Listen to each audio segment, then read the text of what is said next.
नमस्कार दोस्तों, मैं राकेश सेवला हमारे YouTube चैनल में आप सभी का हार्दिक अभिनंदन करता हूं। तो आज देखो अपन नेक्स्ट टॉपिक देखेंगे स्थितिज ऊर्जा के बारे में, पोटेंशियल एनर्जी के बारे में। तो गतिज ऊर्जा के बारे में मैं आपको बता चुका हूं, काइनेटिक एनर्जी के बारे में। तो आज देखेंगे पोटेंशियल एनर्जी। इसको रिप्रेजेंट करूंगा मैं शॉर्ट फॉर्म में PE से, PE। तो देखो स्थितिज ऊर्जा क्या होती है। तो स्थितिज ऊर्जा क्या होती है कि कोई भी वस्तु है उसकी स्थिर अवस्था में जो एनर्जी उत्पन्न होती है, उसमें जो एनर्जी संचित होती है उसे बोलते हैं स्थितिज ऊर्जा बोलते हैं। जैसे आप एक एग्जांपल से समझिए स्थितिज ऊर्जा को। मान लीजिए कि कोई भी ब्लॉक है मेरे पास, ये कोई पहाड़ है, वैसे पहाड़ लगा लीजिए। यहां पर कोई ब्लॉक है मेरे पास, m द्रव्यमान का ब्लॉक है, 10 किलो, 20 किलो, 30 किलो। तो क्या है कि इसको मैं क्या करता हूं कि धीरे धीरे इस m द्रव्यमान के ब्लॉक को ऊपर ले जाता हूं इस पहाड़ पर। m द्रव्यमान का जो ब्लॉक है इसको ले गए पहाड़ की चोटी पर, ले गए पहाड़ की चोटी पर। तो देखो जैसे जैसे आप इस m द्रव्यमान के पिंड को या m द्रव्यमान की वस्तु को इस पहाड़ की चोटी पे ले जाओगे, वैसे वैसे इसकी पोटेंशियल एनर्जी, स्थितिज ऊर्जा क्या होगी, बढ़ेगी। अब सर स्थितिज ऊर्जा क्यों बढ़ेगी, तो ध्यान से समझना। देखो जब ये ब्लॉक धीरे धीरे ऊपर जाएगा पहाड़ की चोटी पे m द्रव्यमान का, मान लीजिए 10 किलो का कोई पत्थर है, उसको आप अलग अलग ऊंचाई से गिराओ। एक तो आप 10 मीटर की ऊंचाई से गिराओ, दूसरी को आप 20 मीटर की ऊंचाई से गिराओ। तो कौन सा पत्थर ज्यादा घातक होगा, जो 20 मीटर ऊंचाई के ऊपर है।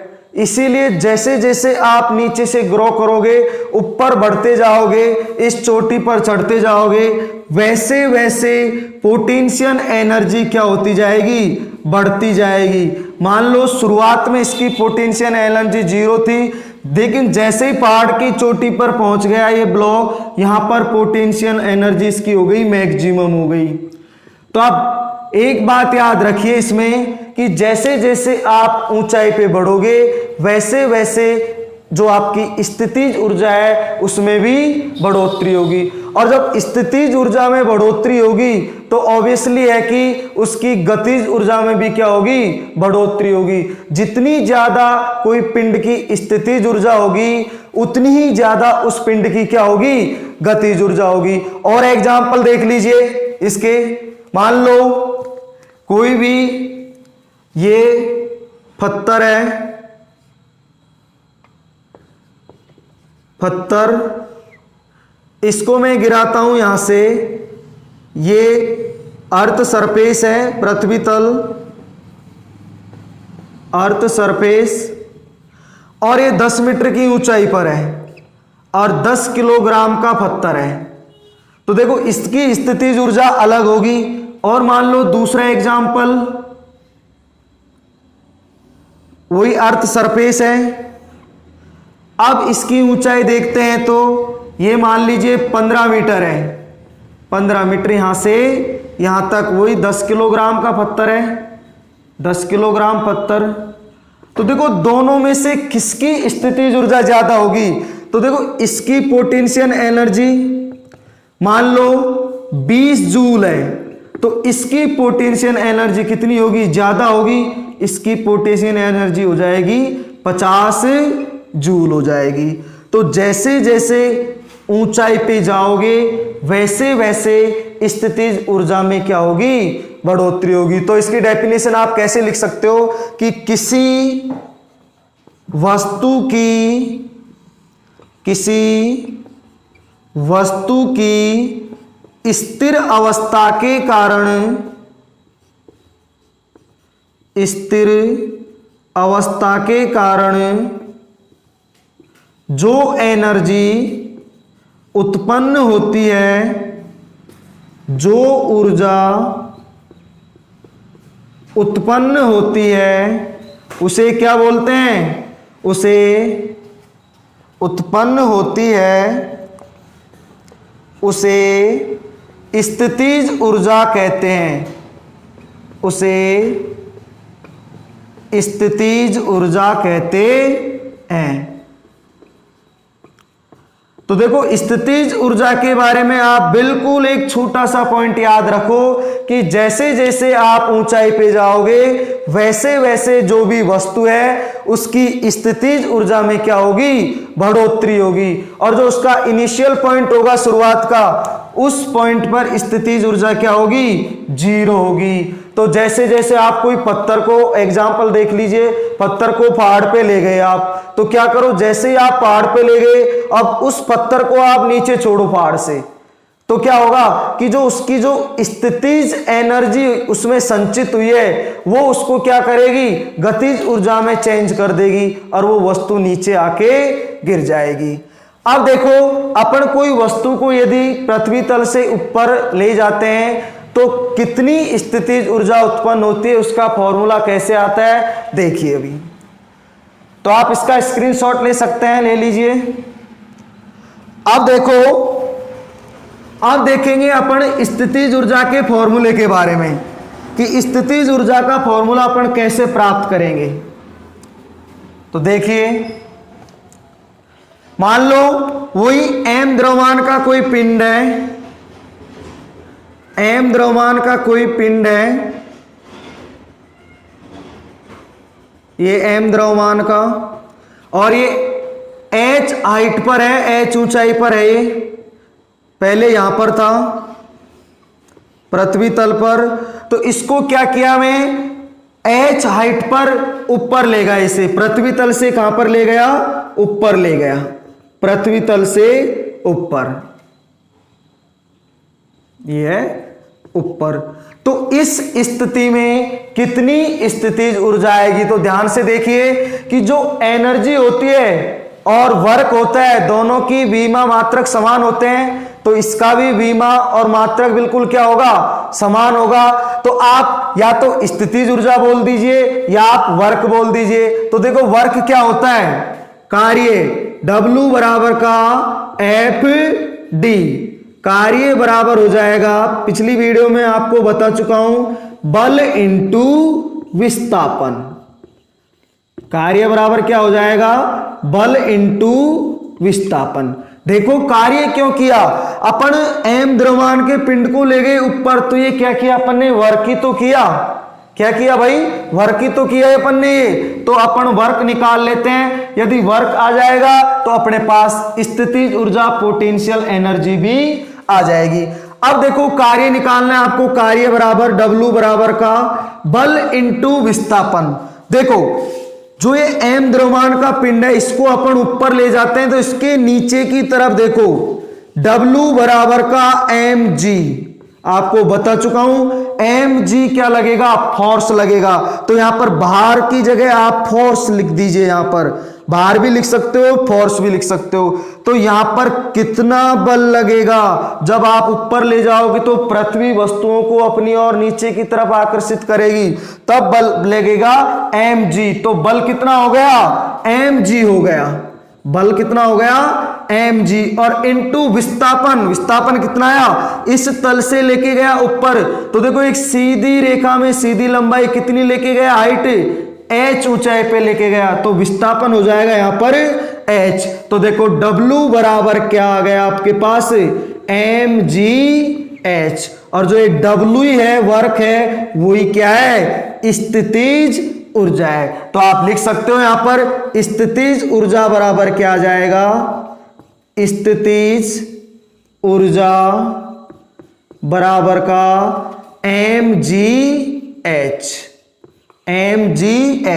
तो आपसे स्थितिज ऊर्जा के बारे में भी पूछ सकता है, या आपसे पूछ सकता है कि कोई भी m द्रव्यमान का पिंड है, जैसे 10 किलो की कोई वस्तु है, उसको मैं 20 मीटर ऊंचाई पर ले जाता हूं, तो ले जाने में किया गया वर्क बताओ। तब भी आप क्या बताओगे, स्थितिज ऊर्जा निकाल लीजिए, वही क्या होगा, वर्क होगा, या आप वर्क निकाल लीजिए, वही क्या होगी, स्थितिज ऊर्जा होगी। तो वेरी वेरी इंपॉर्टेंट है ये व्यंजक, लगा लीजिए इसमें 50-60 स्टार। बहुत बार एग्जाम में SSC और रेलवे डायरेक्टली आपसे पूछा गया क्वेश्चन है कि स्थितिज ऊर्जा पोटेंशियल एनर्जी का फॉर्मूला क्या होता है, तो क्या हो जाएगा mgh, वेयर m क्या है यहां पर, m क्या है यहां पर, द्रव्यमान मास द्रव्यमान, g क्या है, g है गुरुत्वीय त्वरण, g क्या है यहां पर, गुरुत्वीय त्वरण, g बराबर गुरुत्वीय त्वरण, और h क्या है, h है हाइट ऊंचाई, h है यहां पर हाइट ऊंचाई। तो देखो जी के बारे में बता चुका हूं, जी की वैल्यू के बारे में बता चुका हूं। जब भी आपसे न्यूमेरिकल पूछा जाएगा वहां पर जी की वैल्यू या तो आपको गिवन होगी, तो जी की वैल्यू कितनी होती है, स्मॉल जी गुरुत्वीय त्वरण की 9.8 मीटर प्रति सेकंड, ये जी की वैल्यू होती है गुरुत्वीय त्वरण की, गुरुत्वीय त्वरण। जो पृथ्वी तल पर गुरुत्वीय त्वरण होता है उसकी वैल्यू कितनी होती है, 9.8 मीटर प्रति सेकंड। ये वैल्यू चेंजेबल है, जैसे जैसे आप ऊपर जाओगे तो इसकी वैल्यू कम होती जाएगी, वो अपन डिटेल से बाद में देखेंगे। तो आपसे स्थितिज ऊर्जा का फॉर्मूला आ चुका है। जब आप कोई वस्तु को पृथ्वी तल से h हाइट पर ले जाते हो तो उस टाइम जो वर्क डन होता है या स्थितिज ऊर्जा आती है वो कितनी आती है, mgh आती है। तो बहुत ही इंपॉर्टेंट है, आप इसको कॉपी कर लीजिए, आप इसका स्क्रीनशॉट ले सकते हो, आप ले लीजिए। अब देखते हैं अपन इसकी विमा और इसके मात्रक के बारे में। वैसे मैं आपको बता चुका हूं कि जो मात्रक और विमा वर्क की है वही मात्रक और विमा किसकी होगी, स्थितिज ऊर्जा की होगी। लेकिन एक बार अपन देख लेते हैं कैसे आपको निकालना है। यदि आपको याद नहीं रहे तो आप निकाल सकते हो आराम से उसकी विमा और उसका मात्रक। देखो अभी मैंने आपको बताया था पोटेंशियल एनर्जी कितनी आई थी, mgh, पोटेंशियल एनर्जी कितनी आई, mgh। तो देखो इसका मात्रक निकालते हैं अपन। देखो कैसे बताया था मैंने आपको, m क्या है, द्रव्यमान, द्रव्यमान को किस में मापते हैं, किलोग्राम में मापते हैं, द्रव्यमान को किस में मापा, किलोग्राम में। g क्या है, गुरुत्वीय त्वरण, और गुरुत्वीय त्वरण को भी मैंने आपको बता दिया, इसको किस में मापते हैं, मीटर प्रति सेकंड स्क्वायर में मापते हैं। आगे देखो h क्या है, हाइट ऊंचाई या लंबाई, लंबाई को किस में मापते हैं, मीटर में, तो इनटू मीटर। तो देखो इसको क्या लिख सकता हूं मैं finally, kilogram into metre square बटे सेकंड स्क्वायर। और आप इसको याद कीजिए, ये है क्या, किलोग्राम इंटू मीटर स्क्वायर प्रति सेकंड स्क्वायर। जब मैंने आपको वर्क बताया था उस टाइम ये वैल्यू आई थी, तो ये बराबर होता है जूल। क्या होता है, जूल। तो देखो इसका मात्रक क्या आ गया, जूल आ गया। यदि आपको याद नहीं रह पाता है तो आप बिल्कुल आप निकाल सकते हो इसका पोटेंशियल एनर्जी का मात्रक, किलोग्राम इंटू मीटर स्क्वायर प्रति सेकंड स्क्वायर, और इसी को बोलते हैं अपन जूल बोलते हैं। अब इसकी विमा देखो, ये तो हो गई यूनिट। अब इसकी विमा देख लीजिए, विमा, विमा के लिए एम एल टी और बड़ा कोष्टक। तो देखो ध्यान से समझो, इसमें m क्या है, मास, द्रव्यमान, द्रव्यमान है क्या, इसमें है किलोग्राम, किलो की पावर 1, तो m की पावर कितना लगा दूंगा मैं, 1 लगा दूंगा। दूसरा देखो l, l क्या है, लंबाई, लंबाई की पावर कितनी है 2, तो l के पावर 2। और देखो टाइमिंग कितना है, सेकंड की पावर 2। लेकिन जैसे ही आप इसको ऊपर ले जाओगे तो घात का चिन्ह चेंज हो जाएगा, किसमें हो जाएगी, माइनस का 2। तो देखो इसकी विमा क्या हो जाएगी, स्थितिज ऊर्जा की विमा भी m1 L2 T-2। यही विमा वर्क की थी, यही विमा किसकी है, एनर्जी की है, ऊर्जा की है। गतिज ऊर्जा की भी यही है और स्थितिज ऊर्जा की भी यही है। तो आप वर्क की याद कर लीजिए, उससे आपको स्थितिज ऊर्जा, गतिज ऊर्जा और ऊर्जा, इन सबके मात्रक और बीमा बिल्कुल आपको याद हो जाएगी। तो स्थितिज ऊर्जा का मात्रक क्या हो गया, जूल हो गया, और इसकी बीमा क्या हो गई, m1L2T-2। अब अपन देखेंगे स्थितिज ऊर्जा के एग्जाम्पल्स के बारे में, कि आपसे एग्जाम्पल्स के पूछा जाता है कि बताओ ये कौन सी एनर्जी का एग्जाम्पल है, गतिज ऊर्जा का है कि स्थितिज ऊर्जा का है। तो देखो एग्जाम्पल ध्यान से समझना, एग्जाम्पल पूछे जाते हैं बार बार आपसे एग्जाम में। तो अपन देखते हैं स्थितिज ऊर्जा के एग्जाम्पल्स। देखो फर्स्ट एग्जाम्पल बहुत ही इजी एग्जाम्पल है जो बार बार एग्जाम में पूछा जाता है, जैसे कि तनी हुई स्प्रिंग, स्प्रिंग या डोरी बोल सकते हो आप, तनी हुई स्प्रिंग। अब देखो इसको ध्यान से समझना कि इसमें स्थितिज ऊर्जा कैसे निहित होती है, कैसे संचित होती है। मान लीजिए कि आपके पास कोई स्प्रिंग है, देखो ये कोई स्प्रिंग है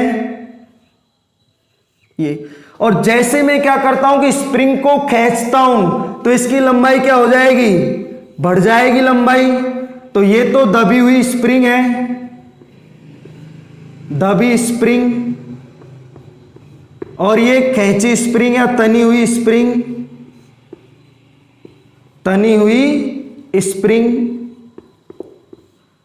देखो जैसे ही आपने क्या किया, स्प्रिंग दब रही थी, आपने क्या किया, इसको ऐसे खींचा, तो जैसे ही आपने खींचा तो जब इतना आपने खींच लिया इसको, इसमें क्या हो गई, एनर्जी समाहित हो गई, कौन सी, स्थितिज ऊर्जा।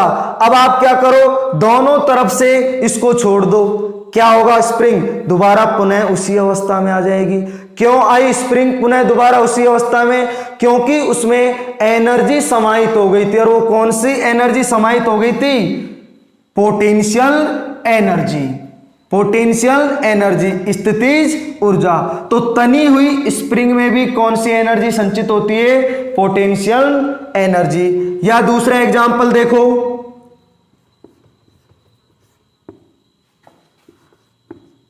तना हुआ धनुष, तना हुआ धनुष या गुलेल, धनुष या गुलेल,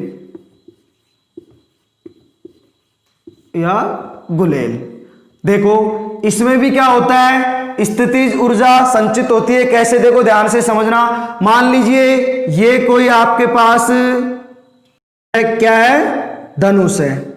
मान लो इसकी देखो ये डोरी मैंने क्या कर दी, तान दी, इसमें ये डोरी लगा दी, ये डोरी, और ये तीर है, ये तीर है।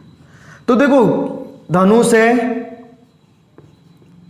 क्या करो आप, जैसे ही आपने धनुष में डोरी को ऐसे खींचा, ताना, तो क्या हुआ, इसमें एनर्जी संचित हो गई, धनुष को खींचा वैसे ही स्थितिज ऊर्जा संचित हो गई। अब क्या करो आप, इसको छोड़ दो, तो क्या होगा, धनुष आगे की तरह मूव करेगा। इसका मतलब क्या होगा कि वो गतिज ऊर्जा में चेंज हो जाएगी, कौन सी एनर्जी, स्थितिज ऊर्जा। तो आप जितना ज्यादा उसको खींचोगे धनुष को, उतना ही तीर क्या जाएगा, ज्यादा दूर पे जाएगा। तो अभी थोड़ी देर पहले मैंने आपको बताया था कि जितनी ज्यादा स्थितिज ऊर्जा होगी उतनी ही ज्यादा उसकी क्या होगी।